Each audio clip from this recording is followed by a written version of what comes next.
everybody. Welcome to episode number 23 of Everything Playbook. I hope you all are having a wonderful start to the spring season, wherever you are listening to this from. I take great honor in introducing today's guest, Dr. Kumarasamy Thangaraj. Dr. Thangaraj is an Indian geneticist and molecular biologist. He's also a senior scientist at the Center for Cellular and Molecular Biology in Hyderabad. And this year, in 2026, he is a recipient of India's fourth highest civilian award, the Padma Shri, for his 3 decades of groundbreaking work, not only in tracing India's genetic history, but also tracing the early human migration from Africa to the Andaman and Nicobar Islands. I am deeply honored to have had the opportunity to speak with him for so many reasons. First of all, for all his contributions in the scientific field in India and for leading the way for so many scientists and researchers in the younger generation. His recognition has not only intrigued his colleagues from the scientific academy, but also people outside the field, like me, for example. So I think it's always great that someone comes along and inspires a whole new group of people to take notice of science. Second, he's from Tamil Nadu, from Kanchipuram to be more specific. And I have been wanting to get someone from Tamil origin on the podcast, and it finally happened. And that too with someone this hugely accomplished. So I take that as a moment of pride for me with starting this podcast. And third, his humility, as you will all listen to, is just super inspiring. And I think his work and how he presents himself as a person is a great reminder that no matter how much you accomplish, there is really nothing that shines above humility and kindness. We spoke so much about the early migration out of Africa and how the early human beings spread across the world, and on the genetic diversity that still exists in India, and how understanding our genetic history allows us to have a better understanding of disease control and prevention, and so much more. We live in a time of chaos, and something that he said in the podcast, in quotes, if we trace back to where it all began, we all come from one set of parents. I hope that will be a reminder for all of us. Hope you all enjoy this episode as much as I did. Sir, thanks a lot. It's a big honor. It's really a huge honor for me to have you here. It's really an honor, and I'm very grateful because, like I said, first time from someone from my state, actually. So I'm very, very proud to, and that too, like you. So I'm very, very glad to have you here. Before, like, first of all, like, I know that I came to know about you through your research on genealogy, and you leading the research and figuring out that the people, the tribal people in Andaman, who are right now in Andaman, they were one of the first people to actually migrate from Africa to over there. But before we actually go into your research work itself, I kind of want to learn a little bit about you, like little bit about your past and everything. I know I've learned that you were born in Kanchipuram. I want to understand, like, where did your interest in science start? Like, what inspired you to pursue science? So how did it all start? Okay, good. Thank you very much for your initiative, and it's wonderful talking to you. Uh, um, because your first question is about me, so I born and been brought up at a place called Chayur in now Changalpur district, which comes in the coastal area between Chennai and Pondicherry. So all my schooling were in the village, and my interest in science started at the school itself, because in the biology, whatever is taught in the school, actually we see in the our own field, right? Particularly the field of botany and zoology. So we have field, we used to have cattle and uh, animals, particularly which is useful for farming, right? So we see directly correlating, and even sometimes used to catch frog rats for experiment at the school. So that's where this interest in science began. Okay. Yeah. And when it was, how did your parents react to it when you decided you are going to pursue science as a career, as a profession? Like, have you had like scientist before in the family who pursued science, or how did your family respond to it? It's very interesting. So I am the first graduate in the family. My parents were farmers, and my father always encourages me to do higher studies. But he thinks that I should have taken MBBS, and later he didn't really uh, regret that I have taken science. And unfortunately, I lost him 20 years back. He didn't see much of my growth and achievements in the field. And my mother passed about a year ago. Uh, but I got full support from my parents, particularly my father, because he was the one who was always pushing me that I should study higher, right, at the higher level. So that way, I am happy, but unfortunately, both of them were not there to see at this level. Yeah. They are probably seeing, watching you from another realm. They are watching you from their own place, and I'm sure their blessings are there with you. Obviously, I mean, I think everything that you've achieved in the last 20 years or 30 years, it's obviously with their blessings and their initiatives and everything, right? Like, I think, like I'm also like in my family, like I'm like actually like the first graduate. So when I was like a teenager or when I was a kid, I really did not have the maturity to understand the contributions or the sacrifices our family, our parents make. It's only like now I am really like I'm learning, or I have the maturity to understand how many things that they had to like sacrifice, how many uh, in front of how many people they had to have their head bent down in order to like get you moving forward in life and everything. And I don't think it like I'm sure like of course you are skilled, you are talented and everything, but if they had not taken the initiative to just like keep pushing you forward, all of this, like to a point now you are the receiver of the Padma Shri award, like it would not have possible. So even if they're not there like in physical presence, I'm sure that their spirit is there with you, and they've been like watching you over. Um, when I Okay. Yeah, Sorry, sir. yeah, I fully agree that they're watching. Somewhere. Yeah. But now that you are deep into like also when you decided, okay, you were going to become a scientist, then how did the inspiration to pick genealogy and DNA studies, how did that happen?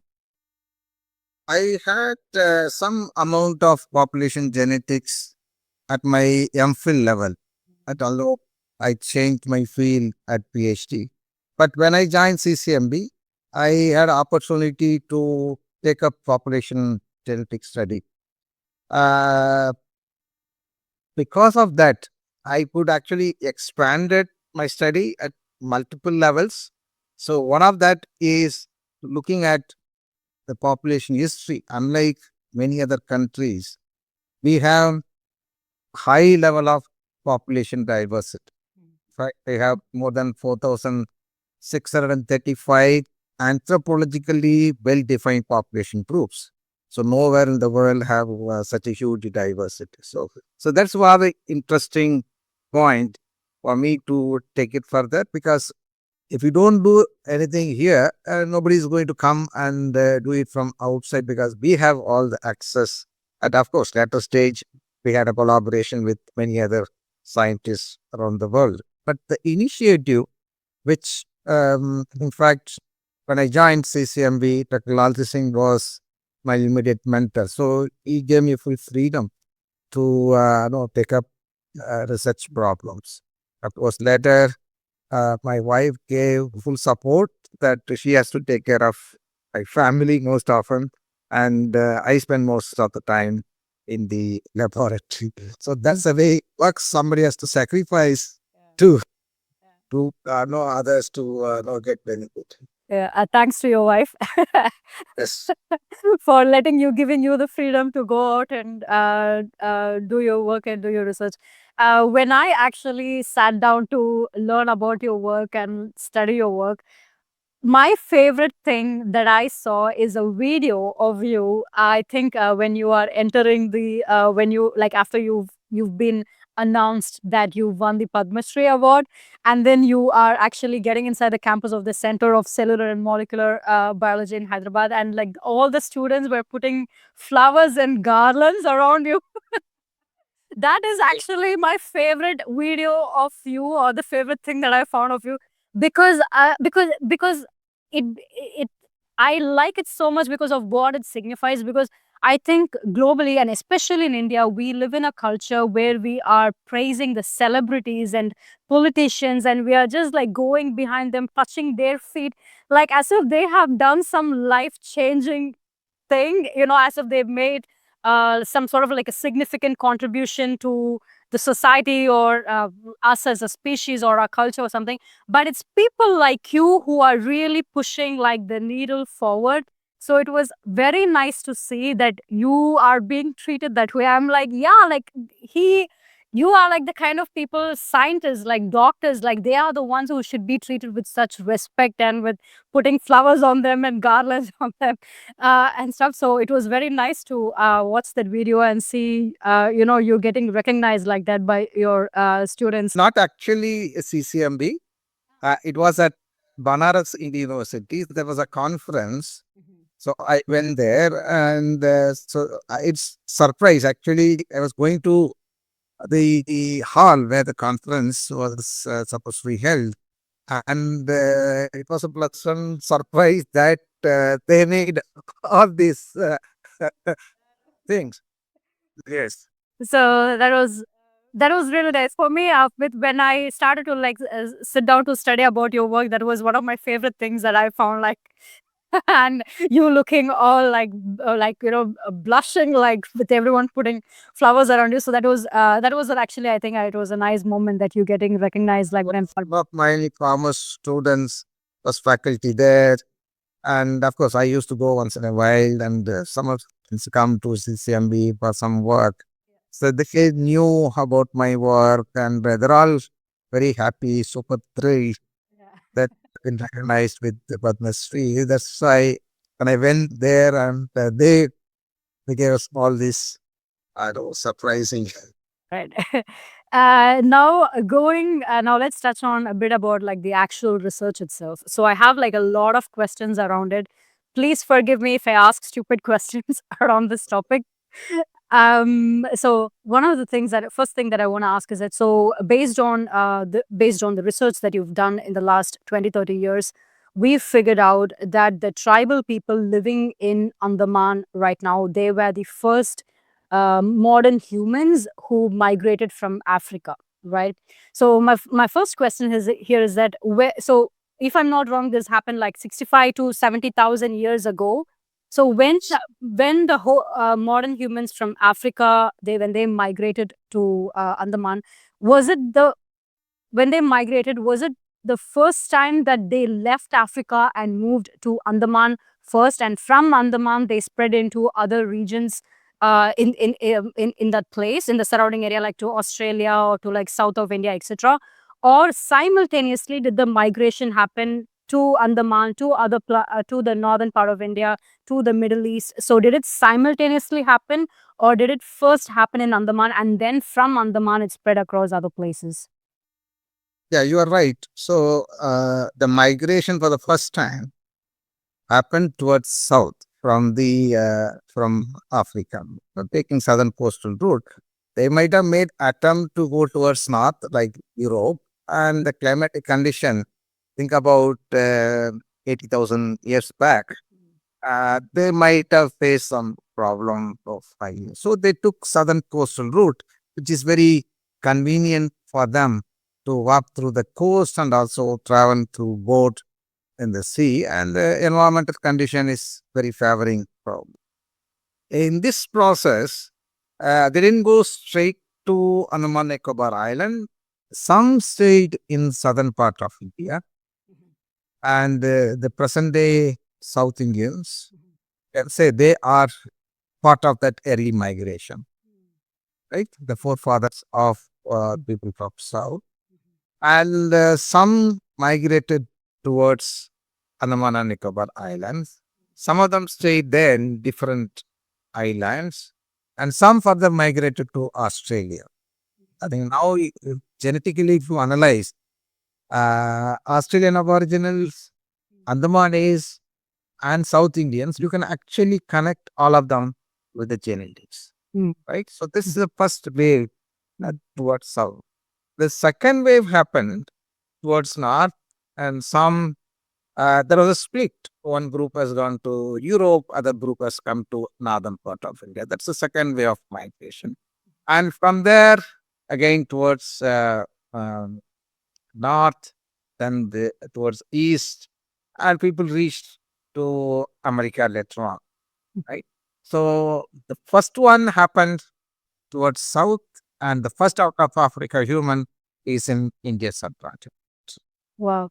Can I ask, how were you exactly able to like prove this? Like, what scientific studies or analysis went behind to definitely say that they first moved to the southern region? So if you look at the DNA variations or DNA mutations, you can actually track. For example, there are two individuals or two groups. You can analyze their DNA and see how much similarity at DNA level there. So if you look at the DNA of various people, you can use three different set of genetic markers. One is the mitochondrial DNA markers, where the mitochondrial DNA we all inherit only from the mother. So the mitochondrial DNA mutations will help us in tracing the maternal lineage, right? In both male and females. There's a Y chromosome which only the male receives from the father, then transmit to the son, right? So the Y chromosome goes through the male lineage. Therefore, if we analyze the males, we can actually trace the paternal lineage. You can also use the nuclear DNA markers, chromosomes, the autosomes can be used, where there are about 1 million genetic markers can be analyzed in one go. That can help us in tracing both maternal and paternal. We use all three different markers. In the DNA, the mutation happens once in some place. The mutations are very frequent, happen once in 2 generations, 3 generations. Some of them mutations are very stable. Once it happens, it remains there for a very long time. And we can estimate when this mutation happened using statistical methods. So using the mutations and the some of the statistical method, we can predict that how old the population is and how many thousands of years back these two populations have diverged, right? So all of these are possible using the genetics and some statistical program. So that's how we calculated that the Andamanis are the first modern human who have migrated out of Africa, taking the southern coast route. And subsequently, all the migrations, there is a timeline that that worldwide people have now used and familiar about all of this. Hmm. Does this mean the current tribal population in Andaman, they are like the purest form of uh, people, Homo sapiens or early modern humans who migrated from Africa? Because they probably have not, like, they have not bred with, like the South Indians or the North Indians or like from, we don't know, but the people who've been, the tribal people who've been there for generations, for thousands of years. So they are very likely the purest, for like purest version of like the early modern humans who migrated from Africa. Yeah, so there are 4 tribal groups. One is Onge, Great Andamanis, Sentinelese, and Jarvas. So only the Great Andamanis have some kind of mixture with the people who have migrated from mainland. So we can clearly see that on their Y chromosome. Whereas the Onge and Jarva, they are unmixed. They have very typical African features. The fourth population, Sentinelese, they are in isolation. Nobody can go near them. It's considered dangerous, right? It's considered dangerous to go near You them. do not predict about that.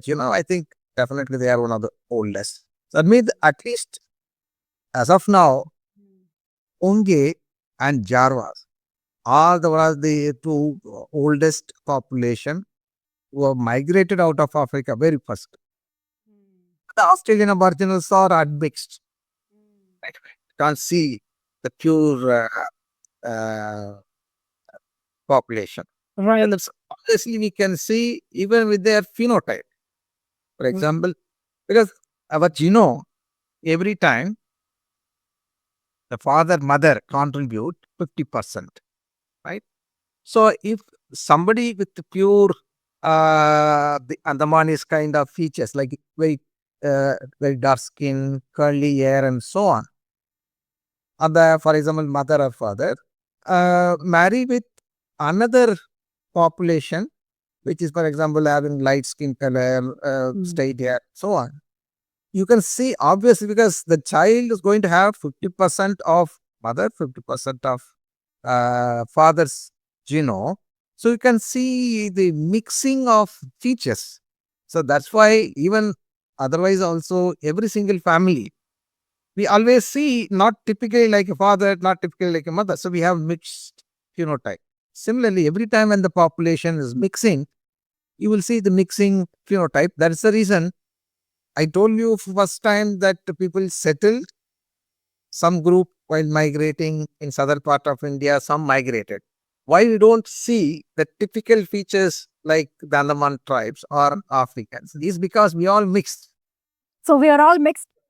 with the latter migration. So that means we say that there are two founding population in the prehistoric India. Those who are settled for the first time, like Andamanish kind of feature. They are ancestral South India. Those who have migrated, reached northern part of India later, they are ancestral North Indians. And people now in the present day, everybody is mixed.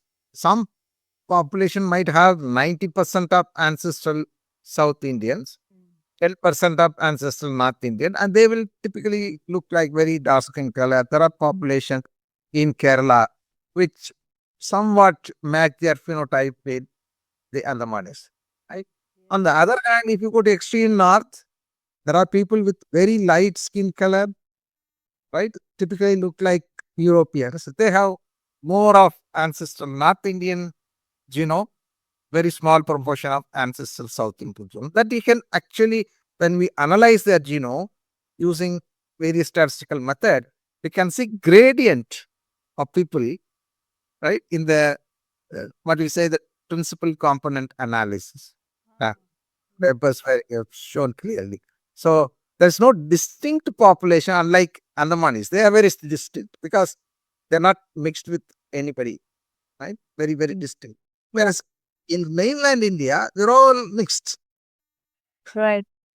So is it so now I'm actually like realizing something, which means because you brought up this topic about the Australian Aborigines, which they are now probably like for generations they've been mixed with with people with a lighter skin tone, and now they're all like mixed, which means now, if we take the whole world into consideration, the only place where we still have the earliest human beings is probably only Andaman. And could is that or could there be other regions around as well where there are still early human beings that have not come in contact? Our study, we are predicting. I think there are many more population, but they must have migrated much later, right? What we see in the other places, right? But this is one of the earliest migration, right? Showing that the first out of Africans Right, right. are here were unmixed. Mm, You know what? Actually, this makes me think. I hope this, what I'm trying to say, it comes out right because right now, we live in a society and we live in a culture where there is so much discrimination based on like the color, the color of the skin, especially in India, especially in South India, by the way, because Tamil films, they won't take girls with with normal brown skin tone. They usually try, they want to bring somebody from like the north, But if you think, like, if you think about it, like that skin tone represents the earliest human beings who walked on Earth. Actually, the earliest evolution of human beings. But but that just shows like how disconnected the culture and society is to our ancestry or to our past or and as a civilization. So that's really crazy. I one the one question that I have here is that, so how did this color difference like happen? I've never really understood this. So if we were all the earliest human beings, they were all in the darker shade. How did people develop the lighter skin tone all the way to like very fair skin? How did that happen? Because I also know some one thing that I know. I think in Europe, just like the way we had Homo sapiens in Africa. I got your question. So Yeah. I have to answer for that. Yeah, so very interesting question because we all migrated from Africa. Why certain people are with light skin color? That's what you're asking, right? So all because of the mutation, Mm. right? So one statement which I wanted to make is that genetics is behind everything, Mm. right?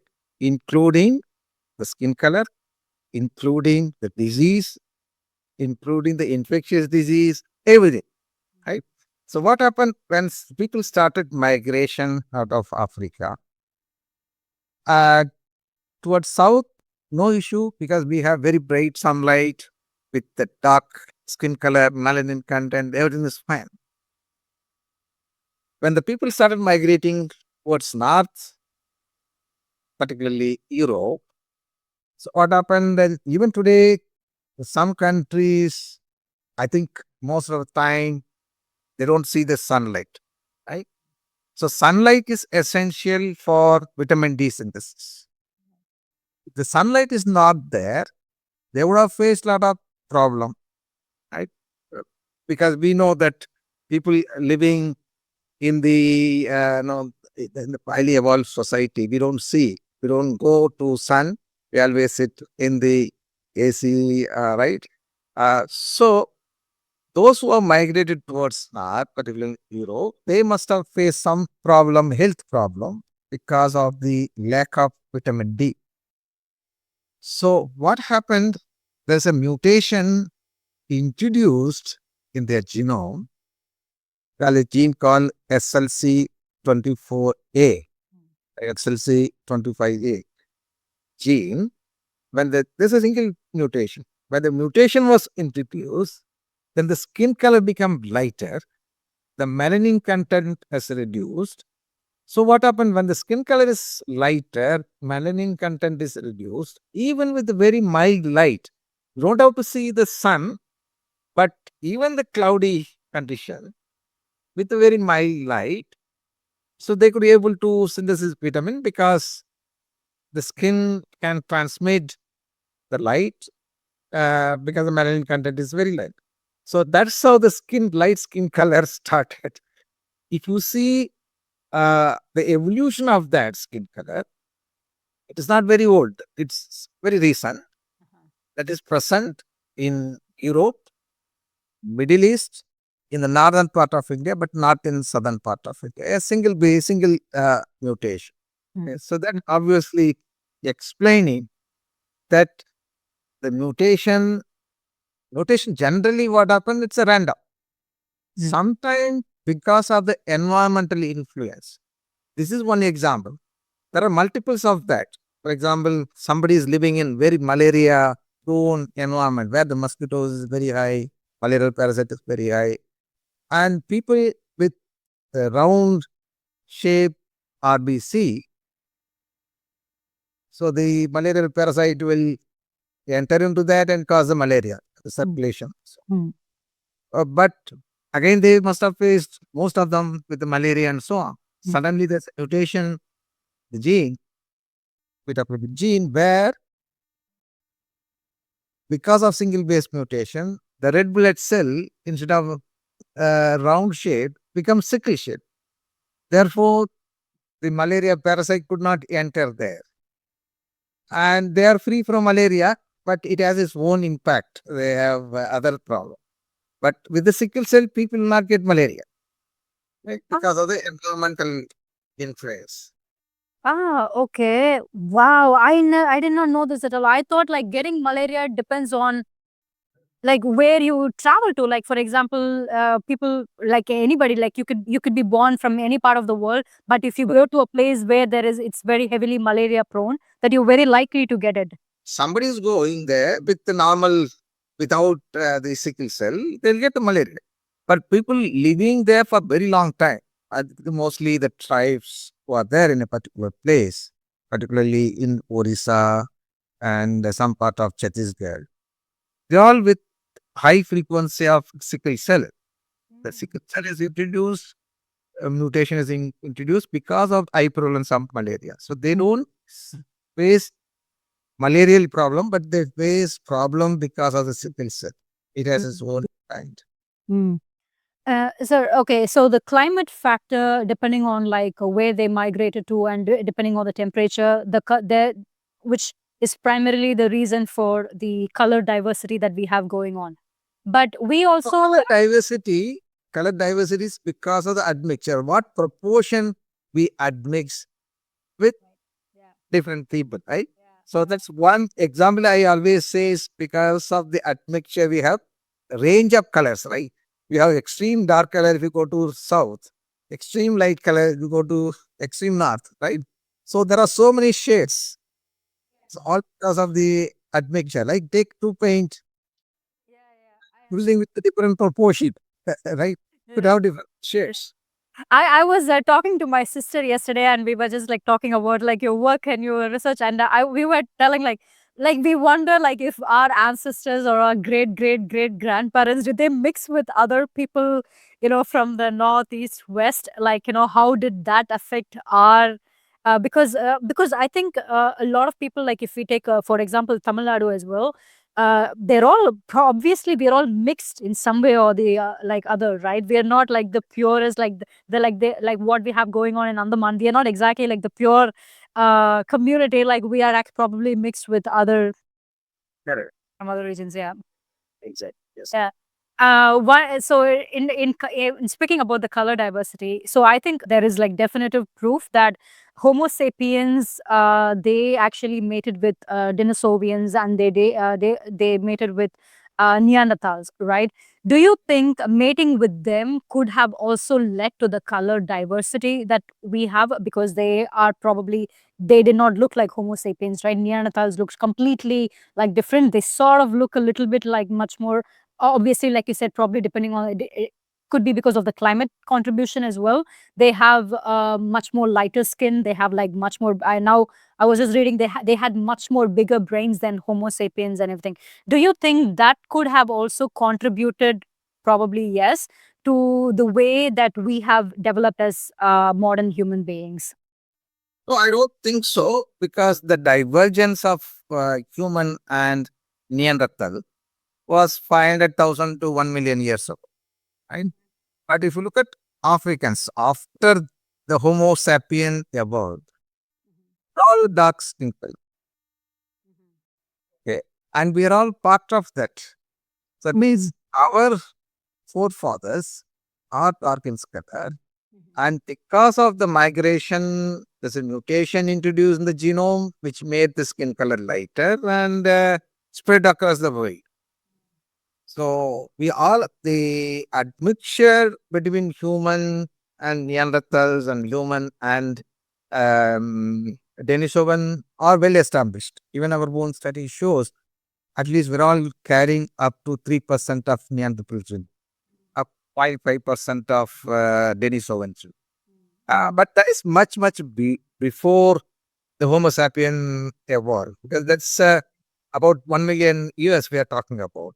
Okay. So, but the evolution of Homo sapien, and the first one is with the dark skin color, and we're all part of that Okay. evolution.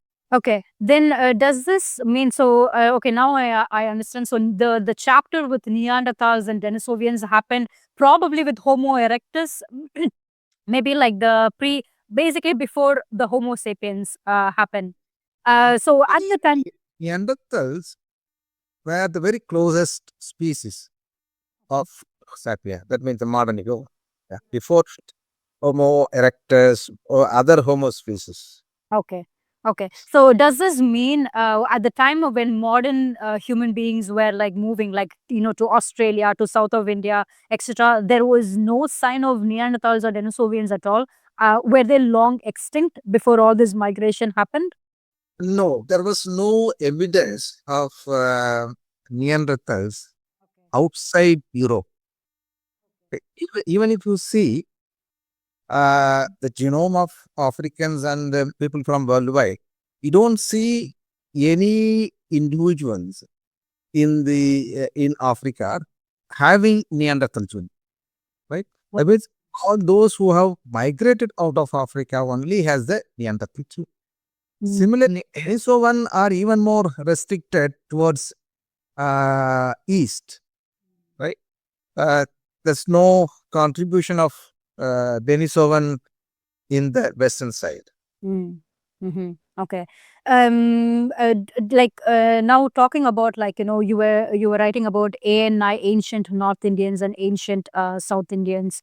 There were like two different cultures, and then at which stage did they actually come in contact with each other again? After, like, they first did it like 65,000 years ago. They all went their own way, but at which stage, which time period did they exactly come in contact again? When did this mixture happen? This proportions that we are talking about, when did that happen?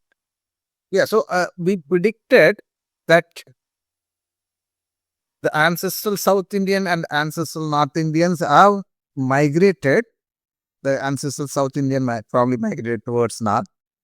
Ancestral North Indian probably migrated towards south. This had happened until the last 4,000 years. Mm. The mixing of these two had happened during the last 2 to 4,000 years. Oh, very recent, Very right? In a recent. way, yeah. Yes, very recent. Then after mixing, for the last 2,000 years, precisely maybe last 1,900, 1,800 years, every population is maintaining the endogam, means Mm. marrying within the group. So that's what makes every single population unique, because whatever the genetic change happen in one population, so that is very unique. So you don't see in the other population. That's what makes every population as a very unique. Then you can actually see when you analyze with the genetic markers, you can say every single population is unique. But we're all connected Mm. because of our early admixture. You can see that all the populations are connected, but see every single population is unique. In Yeah, fact, that led to population specific disease now right. because of the endogam. Mm. Yeah. But now, we live in a time where there is like borders, different religions, different cultures, and all these kind of things. There is Europe, America, Israel, etc. So many, everywhere. But if all of them, if they have to trace back to, okay, where are our ancestors? Where did it all start? They probably have to go visit Andaman and Nicobar Island. Even Andaman is everybody will go to Africa only. If you want to trace a route for the population, Yeah, right. he has to go to Africa. Probably this is a dumb question, but you probably have visited some of these tribal people in Andaman. Did you go and like visit Yes, them? I did collect myself some samples. You can see some of the photos. If you Google my name and Time magazine published, and there are some other publications also. Ah, okay. Yes. Yeah. Okay, so you directly went them. Have you ever like wondered? So it's these people from Andaman who moved to South, who moved to Australia, etc. But there are still, but it's considering we still have these tribal people living in Andaman. Have you ever like wondered why there were still some people who never moved anywhere, who never migrated anywhere? Is there any reason in your theory assumption, like why did some of them did not move at all? I think the early migration, I think they found now we are mining in 4 different islands. There are several hundreds of islands in the group of Andaman Nicobar Islands. These 4 tribes, Onge, Great Andamanis, Jarvas, and Sentinelese, they are in 4 different islands. Even between them, there is no mixture. So they are very clear that so they want to marry within themselves, and they feel that others are not that great or something like that. So that's what is emerging when we talk. them. So probably the group of very small group. Actually, they are not very large in number. So they got stuck there, and because they are small in number, I think they are getting enough of their food and so on. So therefore, they didn't try much to migrate from that place to other place because of they are happy settling there, right? And the number wise very small. Maybe one of the reason is that when Britishers captured India, want to construct the cellular jail in Port Blair, they killed many tribes. And after killing, I don't know what was the reason they took their hair and skull, and now it has been kept in British Museum in Duckworth Museum in Cambridge, right? So some others have not all of them. So that was one reason why their number is very good. Yeah. Yeah, but at the same time, everything that we see in the British Museum really doesn't like belong to Britain or like to the region. They went and occupied. Like, if you think about it, all the mess that is going on right now in the world today with war, with the border, countries being separated, divided, etc. It all started with them. They just went from one place to another, separating civilizations, separating cultures, etc, like forcing this caste system and all these kind of things, and we are say and they collect everything whatever they can find in each of these places, they go and put it in their museum. Yes. It's a weird thing. And also in Andaman, like you said that you met like four tribal groups, but very likely they should be. I don't know how much of Andaman is still unexplored. I think there are parts of the world that are still unexplored, right? For example, Amazon. Amazon is still largely an unexplored region. We don't know that probably there are probably like still indigenous people, like these Aboriginal people, like living in these regions as well, including Andaman as well, right? Yes. Yes. Absolutely. Yes. When you were like coming in contact with the Andaman people, did you recognize like what language were they speaking? Like, how were you able to like communicate with them, or did they adapt to any of our modern ancient languages or something? Like, how did they speak? They have their own language. So the professor, linguist professor from JNU, her name is Professor Anvita Abi. She did extensive work on Andamanese language. They said that they have very difficult language. But our contact was through there's a social worker who can understand their language, who communicated with them. Of course, we went through ICMR, Indian Council of Medical Research. There was an institute there, RMRC, that's a regional medical research center, and we had a collaboration with them. So we have gone there and Yeah. collected this. And what is their belief system like? Because now we are living in a culture where it's like there's religious groups and all these kind of things, right? So, what is their? Do they have any practices uh, among themselves? Like, what do they believe in? How do they operate? That what we are not really understood because we just stayed for a few hours because that's very remote place to reach. For example, to reach Dugong Creek, that's where Unge lives. You have to take from Fort Blair, we have to go by ship overnight, then from there by road, and then by boat to reach sea, and we have to make U-turn to come the place where they are living. And we have to collect stuff quickly, come back to catch the ship to return to Port Blair, right? So they had very few hours of time to collect. But I am sure that any population, particularly populations of that nature, which is very old, they may have some faith which we did not explore. Yeah. But what an adventurous life, right, for you for the last 30 years or something, going in a boat, going in a ship, and like meeting these people like you, like, no, like we normally, like, we would not even come into like contact with these people. But uh, I mean, what a career that you've chosen and what a life that you've chosen. It's not like an easy path, but I'm guessing it's a very fulfilling journey, right? Yeah, absolutely. Because what we need to have is the interest, and not only restricting our life in the lab, we also have to explore what is there outside the laboratory, particularly place like Andaman Island. Somebody can go so easily because a lot of restriction, and otherwise we get approval from the government, central government and the local government. You cannot go. Nobody can go simply and collect the sample. Right. And fortunately, we had the opportunity to explore. So not only Andaman and Nicobar Islands and also other remote places uh, like the tribal populations who are living in other states, including Chhattisgarh and many other places. Right. So that's a great opportunity. What has been like, have you also in your career, have you also been a professor, like have you been a teacher where you actually train your students? Have you also held that kind of a position?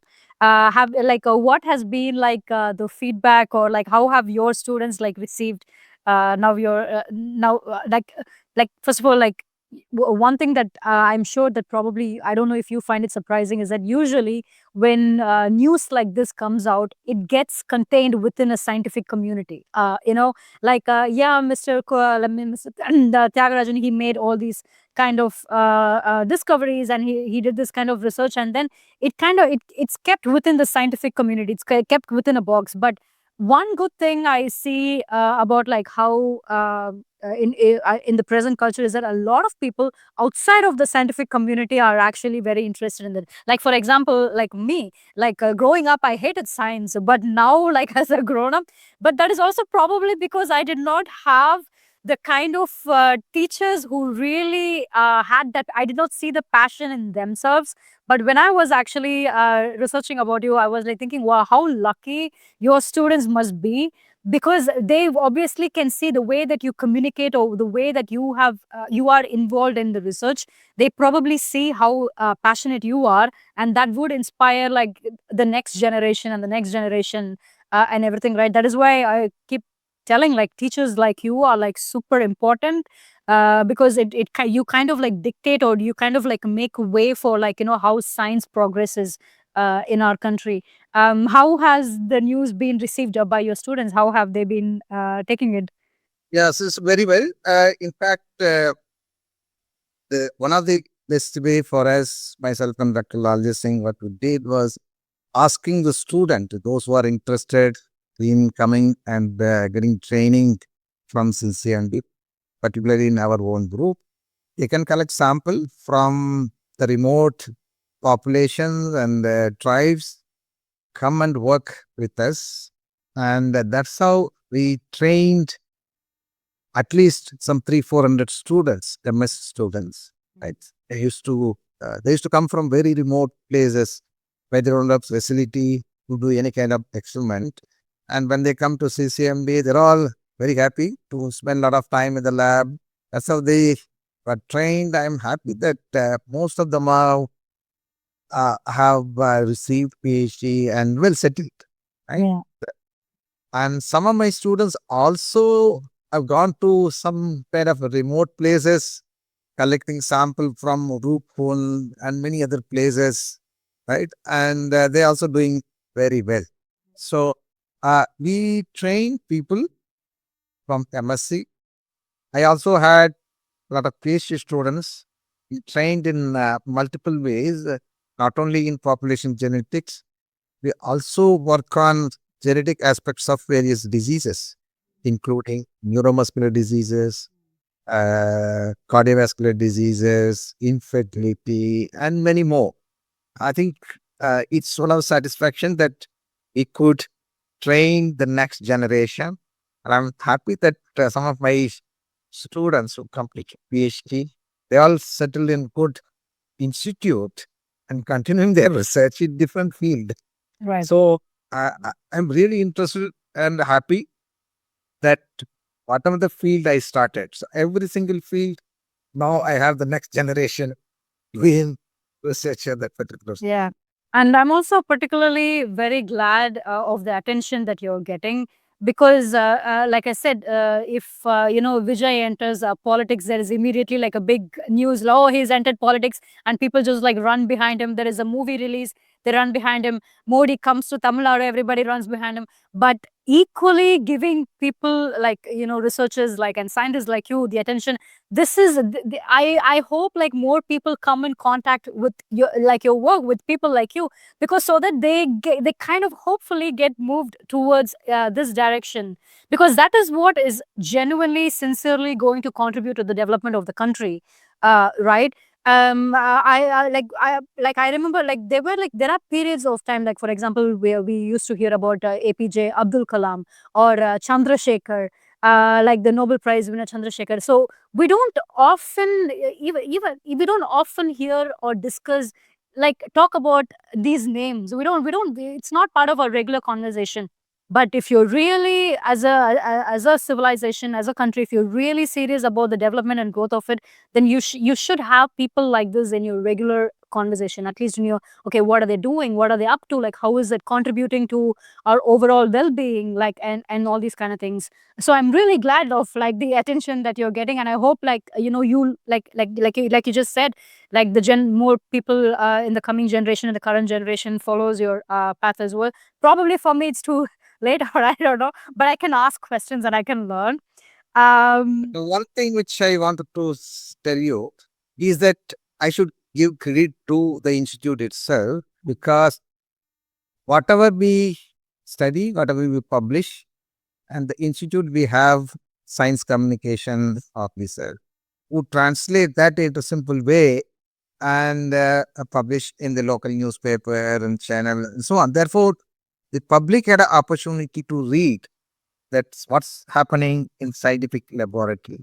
I think that is one of the main factor that people get to know about my work and more interested in sometimes keep asking what is new. Right? Yeah. Yeah.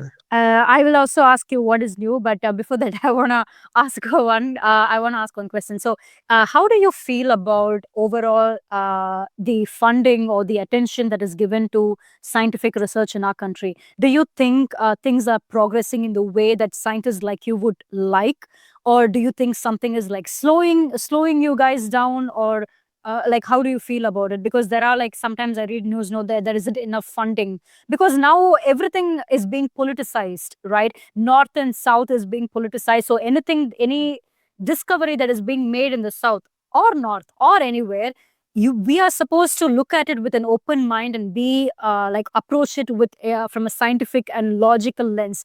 Instead we approach it with in the sense of like, okay, which language is superior, which religion is superior, like like, so how do you in your academic industry, like how do you feel? Do you feel like, are you getting enough support? Are you getting enough funding to do your work?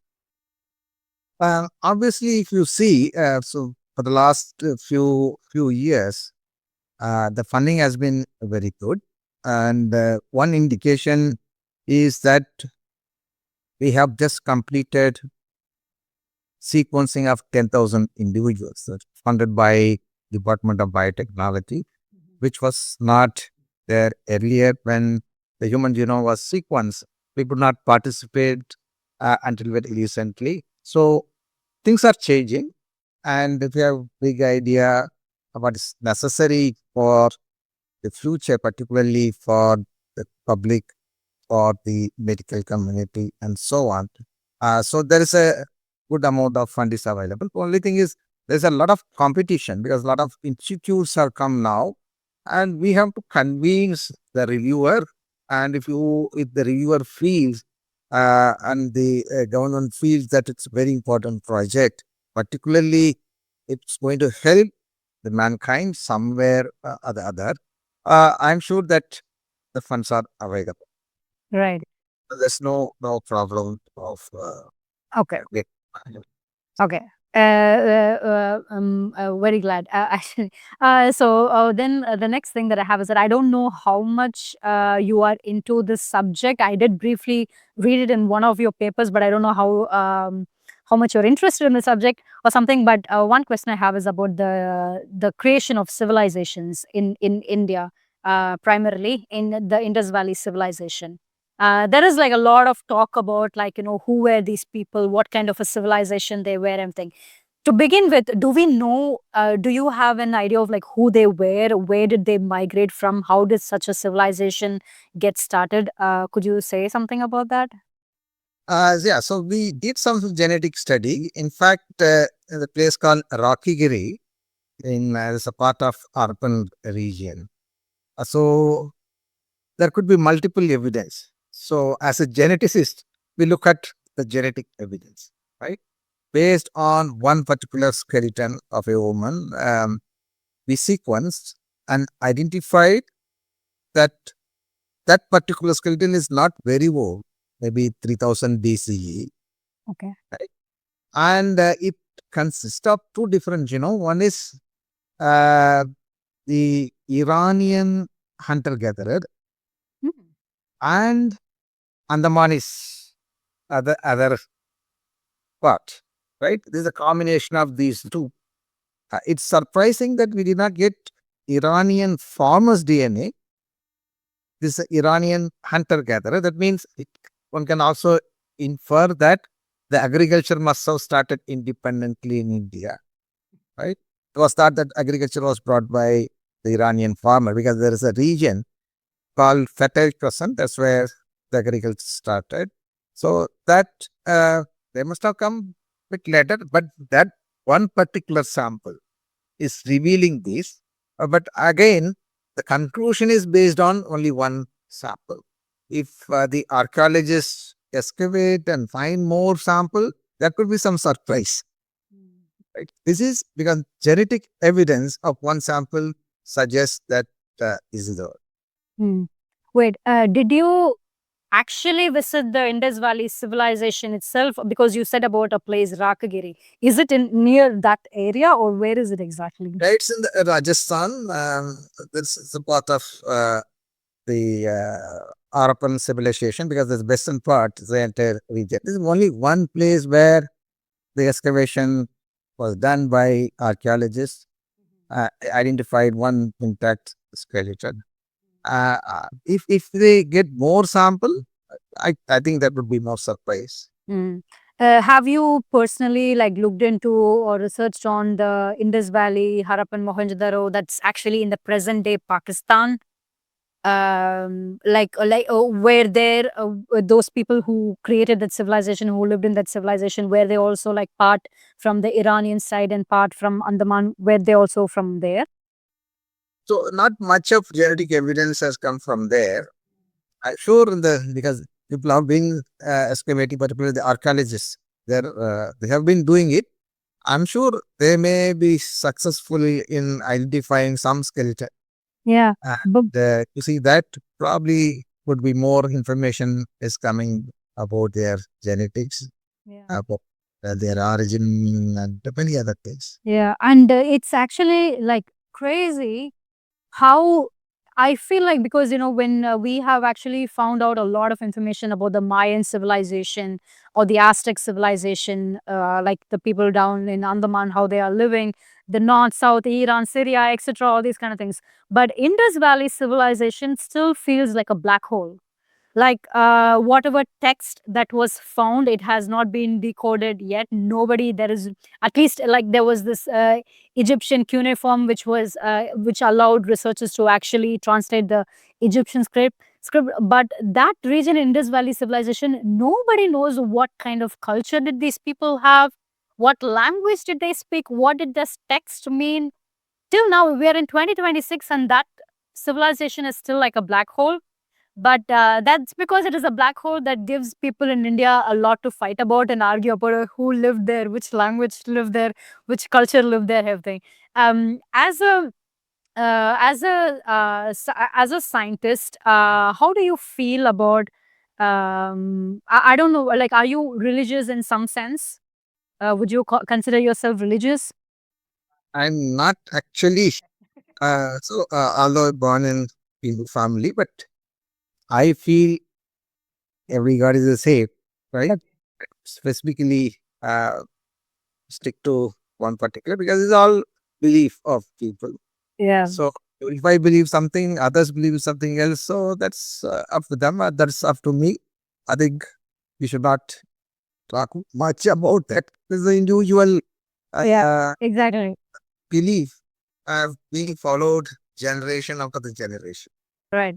No, I wasn't going to like pull something out of you from this or anything, because for me it's a bit chaotic as well. Like I was sometimes it just makes me wonder, how does a scientist who actually is involved in genealogy and DNA research, etc., sees the world that it is today, where people fight over different languages and different cultures and different things and everything. Like, how do a scientist perceive, or like, do you laugh about it, do you look at it and do you like laugh about it, or how do you see that? No, we don't really laugh at that. And so one thing what I always emphasize is that whenever I give the talk, I always emphasize, although it goes to a very small community, at least that small community where students and some of the faculties attending my talk should know that obviously every single individual who are living here have come from one single parent, right? And so brotherhood has to be kept in our mind, not to fight with different language, different religion, and so on. So I think unity is very important for anybody, any country to prosper. So I always highlight the point that genetically we all connected. Right? Yeah, that's like, if we see it through that lens, a lot of things will calm down. If we see it through that lens of we all come from, like you said, like one's parent, Yes. basically, it's just like the way that things have evolved, it has created all these different rifts and stuff. In terms of like your research that is going to help with understanding the culture of disease and disease prevention, etc. So, what is going on like right now? How much of research has been going on in order to identify, like, what are the common causes of like some diseases in India and how to prevent them? Could you speak a bit about that research? Yeah, so I mentioned that we also work on genetic aspects of various diseases. What is interestingly emerging from the population study, as I mentioned, that the last 2000 years, every single population is practicing endogamy, right? Marrying within the group. So, because of that, there are certain mutations which arose in a particular population. If that mutation happens to be disease causing and happens to be recessive in nature, and that's going to cause population specific recessive disease.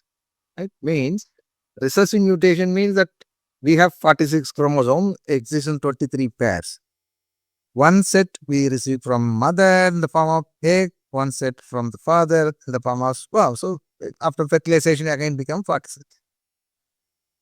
If the dominant disease, the one of the pair has a mutation, still it shows the disease, right?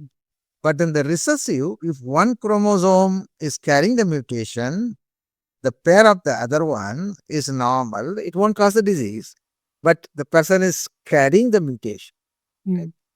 If the mutation, for example, arose a few generations back, the person is healthy, but he or she transmitting that mutation to the next generation. Right? As long as it goes in a heterozygous, that means one copy is normal, other one is not. There's no problem at all. In a society like India, where the endogamy is practicing, so after few generation, the boy is heterozygous, girl also heterozygous. Both are obviously normal. If they marry, Mm. there's a 25% of the chance that the father, that the boy who married, is going to transmit the abnormal chromosome to the next generation. The mother, the girl, also going to transmit to the next generation. That generation, when receive one abnormal chromosome father, one abnormal chromosome from mother, become homozygous, will have the disease. Mm. Now we predicted based on the genetic variations that at least one third of the Indian populations, broadly one third of the South Asian populations, are expected to have population specific recessive disease. So, in fact, we went back to some of the populations and identified yes, there is a disease. Parents are absolutely normal but carrying the mutations. Children with the disease and some of the disease are lethal at very early age. They die within 2 months of the birth. Right? We found several such families with several such population. We are working on it. Try to understand the genetic basis of that. Try to avoid by giving appropriate counseling so that we can actually have healthy generation in the future. So that's what is current research. Do you think over the years has that reduced this practice of like inbreeding? Has it reduced, or do you think it's still the same? Still the same one. Very rarely it's happening. Inbreeding, what you're saying is marrying within the family, consanguinate. Now, what I'm saying is marrying within the population itself is a problem. What do you mean marrying within the population? For example, any community, right? Somebody belongs to one particular community. I don't want to name any of that. It's one particular community. There are so many communities, right? They see horoscope and marry within the community. They don't go Hmm. to other community, right? Really? Yes, because you are out of India for a very long time, so you don't Ah, go okay. for that kind of Mm. marriage which is happening. Okay, Right? okay. So even that is equally bad. Okay. Yes. So which means, like for example, let's say I'm marrying someone, even if I am. So my understanding was that if I marry someone within my bloodline, within my family tree, then it would be a problem. But It is, yeah, consanguinity, right? uh-huh, okay. You are marrying somebody from own caste. Mm. It's also equally bad. But how? What if they are not from? We don't share the same bloodline. How will that be a No, problem? no, today you see that they are not actually related, but the community is the same. But if you trace Okay. maybe 30, 40 generations back, again, this community must have emerged from a single parent, a single family, right? So they marry within the family, and so therefore the mutation which must have arose somewhere is going to circulate within that particular community. And we all, even though we have split into two different families or two different things, you still carry the genetic memory, right? The genetic trace. Exactly. So, which means mixing is good. Everybody mix. Okay. Now that you said this, because you also said that in Andaman, these four tribals that you were talking about, you said that they marry within the family still, right? Because even they don't want to mix with the other tribal people. So do they have this problem, like any neurological problem or physical problems? Do they have that? Now their condition is different, Why? right? I'll tell you why. They're small number, and if you think of any disease, for example, somebody has a cardiac disease, a mutation which causes the cardiac disease, right? Somebody has some neurological, neuromuscular disease. In a setup like the city, somebody 30-year-old or 25-year-old has a cardiac arrest, then immediately we take the person to hospital and give appropriate therapy and make the person to survive. The person marry and passing the gene with the mutation to the next generation. Therefore, this going to the next generation. On the other hand, where people are living in very remote place and they don't have modern medical facility, they have to die, right? That means that's the end of that mutation. It's not going to go to the next gen. That means people who are living in very remote place without any modern medicine, they are being selected by the nature. And those who are living in that environment, they're all healthy. They are not healthy, they will be naturally eliminated. Hmm. Wow. Okay. How do you go about educating people about this subject? It's a very, how do you so you said that it's still happening in India, obviously, right? I mean, it's still, no, because I was thinking this is so rubber, but after you listening to your explanation of like even marrying within your own caste or community or something, this could happen, which means it is still happening in modern cities as well. Right, because we do marry people where, because when, like, especially like if we go like in down south or something, when they say, okay, we want to look for a boy or look for a girl, they specifically look for the caste. They particularly make sure they're part of like the same community and everything.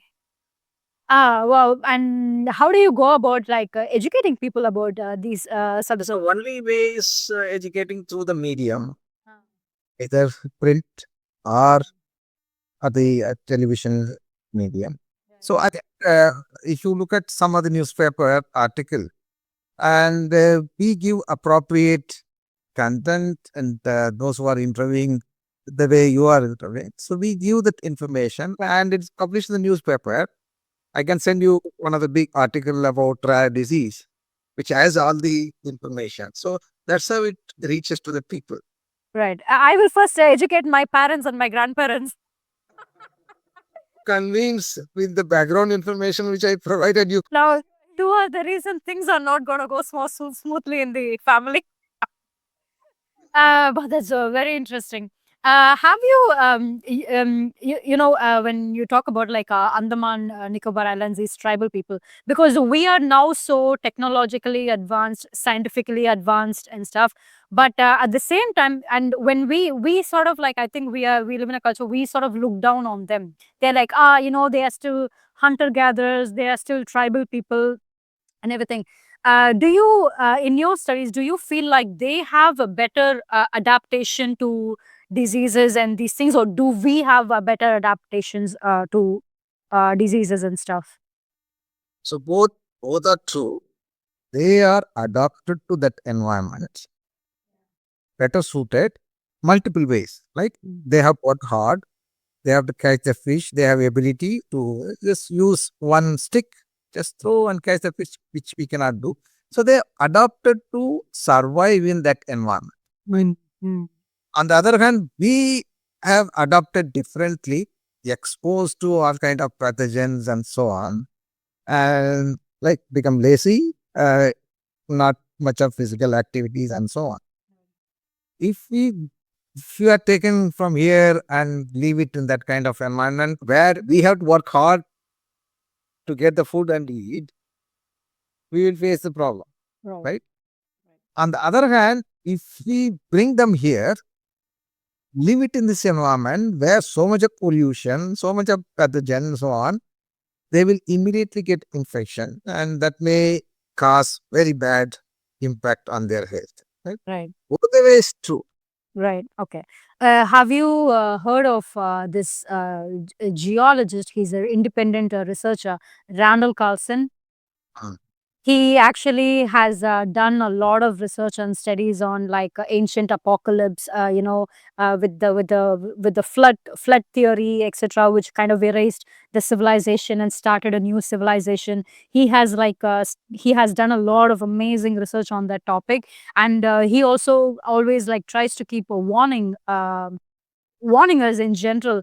Hey, like, you are not control, you are not, like, as human beings, you are not in control of how the planet behaves. The planet, because the planet usually goes through like endless cycles for like many hundreds of thousands, or every hundreds of thousands of years it goes through a cycle of cleanse and refresh, cleanse and refresh. So he was actually saying something which I will never forget. He said that we think we are so technologically advanced, we are so scientifically advanced, and we think, look at the hunter gatherers, they don't know anything. They don't know how advanced we are. They are still like fishing, and they are still, doing those kind of like breaking coconuts with stone and everything.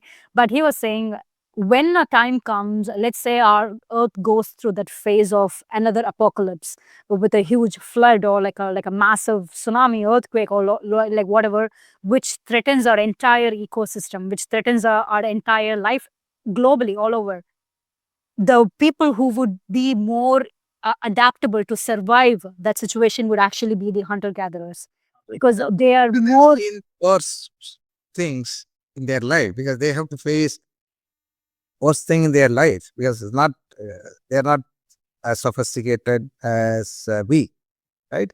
Even tsunami, they're the one who survived better compared to others who are in the Port Blair or even southern part of islands, where they have the system, the setup geographically, like immediately where their settlement is there is a hill, right? They would have escaped from there. They know how to go and escape from that, because they are living in the environment, right?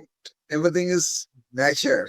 Yeah, they are living in the basic environment of the planet, right? They're not living in something artificial that has completely sucked out the human the nature out of it.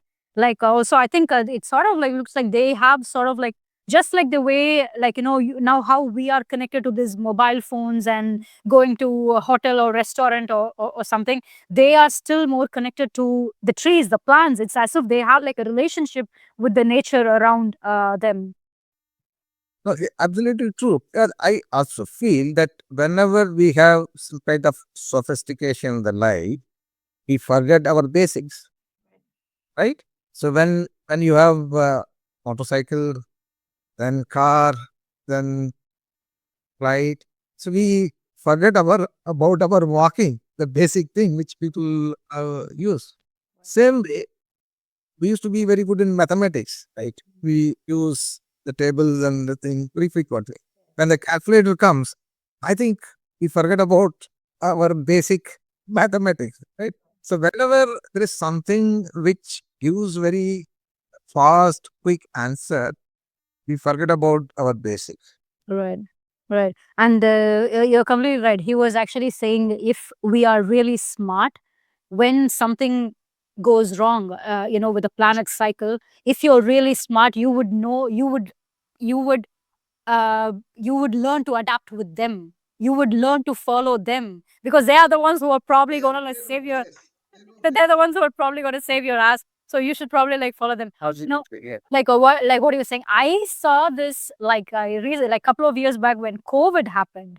The way that people freaked out, they lost their mind because oh my god, there is no toilet paper, there is no canned kidney bean, there is no lentil. Like people were just like going and buying everything in the supermarket, like people were losing the thing that okay, wait, I need to leave something behind for the other people who have to go to so it just shows we are so dependent on these things that we have created. We've almost lost touch of like okay, like going back to like the basics of like the survival, like we've almost like lost touch of those things. Yeah, that's very scary. And the other thing that you were also saying is about like the calculator. That is like so true. And I think a lot of research has coming up, especially now with the AI, artificial intelligence. It's not even. Because then AI come to its full force, we will again lose our basic thinking. I think already, right? Like you said, with calculator, people don't now. Why do I have to give any number? I might immediately go to the phone. Right, yeah. Like, why think? Like, at least when Google was there, when I want to learn something about something, I have to type something in Google, and Google is going to show me millions of pages, thousands or millions of pages. So I should still use my brain to figure out, okay, where is like the resource, where is the right resource. But now with ChatGPT will already give me the answer, so I don't even have to spend my time or my mind to like do this research. That's a super scary part. Like recently, there was like this paper published, I think, from the MIT. Like people are human beings in general. We are really losing our critical thinking skills, which is very important for your functioning of your brain and like all the other muscles as well. Because it's just like going to the gym, right? Like the more you grow your muscles, and the more you use your brain, you grow your brain. But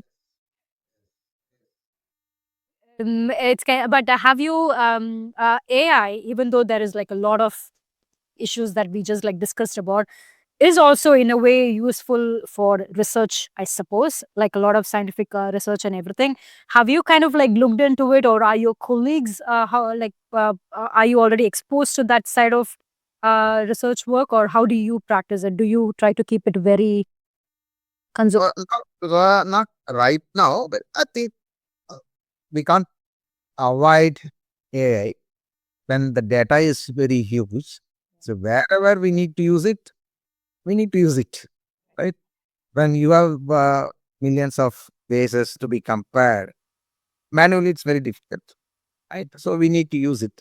So wherever the huge data, which is not possible by human, we need to use it. So we have to use it appropriately, right? Not for everything. Yeah. That's nice. Like I was speaking recently to a professor, and the professor was saying that there are other classes where the other professors actually tell the students, "Hey, if it takes so much time, use AI. It's fine. Like just use AI." So this is a professor who is actually telling the students to use. Like right now, like just to ask about, like you've already done a lot of research in the last 30 years. You've won the a lot of awards, a lot of recognition and stuff. So where is your mind at the moment? Like, do you have, what is your goal? Like, I'm supposing you still have like a lot of goals that you want to accomplish in your career, in your profession. So could you speak like about like what are your goals? Yeah. So finally, whatever we do, it should be ultimately useful for the mankind. Like Tesla, you speak Yeah. like Nikola Tesla. So anything, right? So I think now I am seeing there's a possibility that my basic work can be utilized for betterment of the people of the country, particularly those who are living in the very remote places. Uh, they are the one who are affected by a lot of population specific diseases. So I'm going to utilize, I think, whatever my research time available for that purpose. Mm, right. Do you have any place in mind, like, hey, I wish I could travel to this region or that region to do my research? Do you have anything that really inspires you that is going on right now? Nothing like that. Wherever there's a possibility, wherever there's opportunity, I try to just go there, collect sample or opportunity in many ways. Opportunity to work for the people, opportunity to help people using our basic research. I will definitely will be making use of that. Right. Sir, I'm very moved by how humble you are. It's very moving and it's very inspiring by you've spent, because I think people like me, or like these days, we do a little bit of work for just like 6 months or 1 year, and we're like, oh, I've achieved this, I've done this, I've done that. But you have been doing this for like decades, and actual very important contribution to not just, actually we speak about, okay, this is not just only within India, right? Because what you have actually done, the research that you've done, is very important to be for everyone, like all over, every human being living today. This is a piece of our history, this is a piece of like who our ancestors were. So your contribution extends beyond just that, in the country, the land we call India right now. So but in spite of that, it takes a lot of humility to just like keep going, like to actually believe in something like so much, and then to like keep going again and again. So I'm really inspired, and I'm like I'm really moved by it. I hope, like I said, I hope this makes way for like a lot of future generations to to follow your path and like become scientists, and things. I have like one last question. Maybe I want to ask, like, can you tell me a bit about like your process, in the sense that it could be anything. You could say in terms of like, what I meant to say is that, do you have like a structure in your day? How much time do you spend on research? How does your day, like a regular day in your life, how does it flow? Yes, it differs right from the my beginning of my career until today. So in the beginning, at least last 25 years, um, from the day I joined, it used to be at least 18 hours of spending in the lab. My I s- What? start I start my day around 9:30 in the morning. And then it goes till 1 o'clock or 2 o'clock in the night. right? Yeah, So definitely this thanks to your wife. You are right. Like initially when you said your wife gave you the freedom, now I get what you meant.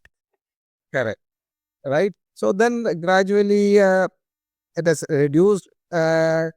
Coming to lab after the dinner, I used to come back to the lab after the dinner, but now because most of the work we can do online and we can work on the computer, laptop, and so on. So I continue that at home, but I don't come back after dinner. But the amount of time which I spend for the research remains the same. Only thing is I don't come back after the dinner to the lab, but I work at home. So so the time remains at least 60 to 80 lakhs. Wow, 18 hours, it's like impossible, really. Uh, so thanks a lot. Really, like I said, first of all, thanks a lot for how humble you are and how gently you answered all the questions that I asked for. Do you get bored by answering because you've been doing a lot of these interviews? I see. Are you tired already? Are you like And I'm not tired. I'm not tired. Just keeping the one principal thing is that whatever I speak, at least somebody is going to listen it. Somebody is going to get at least 5-10% of whatever we discuss. It is I think sufficient, right? So it would transform some students' view about research. They get some kind of inspiration that they should do research in this field. I'm happy. Okay. No, likewise. Thanks a lot. Like you're like again, like I said, like for your humility and for the work that you've done, for all your contribution. I'm sure it's going to inspire like a lot of people. I have to say, like on behalf of your students, I think they're very lucky to be like working under you, to do the research under you, because I think having somebody so passionate to work with will make all the difference in the life, or like what they pursue and how they think and how they conduct themselves and everything. So thanks a lot. Really, I'm beyond honored for like so many reasons. I have tried to reach out to like. First of all, I've tried to reach out to people who make contributions in Tamil Nadu. Like I've tried to like reach out to them. Nobody replies to me. You are like the only one. So thanks a lot, and I'm glad because I waited for so long, and I actually have a genealogist, a very well celebrated genealogist on the podcast. So I'm very very honored, and I'm very very glad. Thank you. Thank you for taking time to interview. Again, as I said, no, is going to somebody is going to listen this, and it's useful for the society at some point which they get from here. I'm happy, and thanks for this initiative. Thank you very much.